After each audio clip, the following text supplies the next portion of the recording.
We'll guide you through how to remove blue background in Photoshop. If you find this helpful, don't forget to like and subscribe. People search for this tutorial because removing a blue background is a common need in photo editing, especially for product images, social media content, and design projects. To remove a blue background in Photoshop, begin by opening Adobe Photoshop from your computer by clicking the Start button and typing its name into the search bar, then selecting Open when it appears. Once the program is ready, click File in the top menu and choose Open to import your image. Then locate the file with the blue background and click Open to load it into the workspace.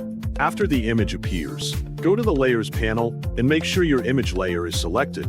And if you see a lock icon on the layer, click it to unlock the layer so you can edit it freely. Next, move to the top menu, click Select, and then choose Color Range to open the selection window, where you will use the eyedropper tool to click directly on the blue background area. Adjust the fuzziness slider carefully until all the blue tones are included in the selection, making sure the preview shows that the background is fully selected without affecting the main subject too much. Once satisfied, click OK to confirm the selection. Then press the Delete key on your keyboard to remove the blue background from the image.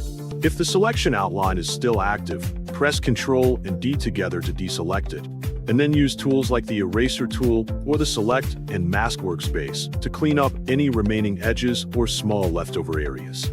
Take your time to check the image closely and refine the edges so the subject looks smooth and natural against the transparent background, ensuring there are no harsh lines or unwanted color fringing. Finally, when you are happy with the result, go back to the File menu. Choose Save As, select PNG as the file format to preserve transparency, and click Save to store your finished image on your computer.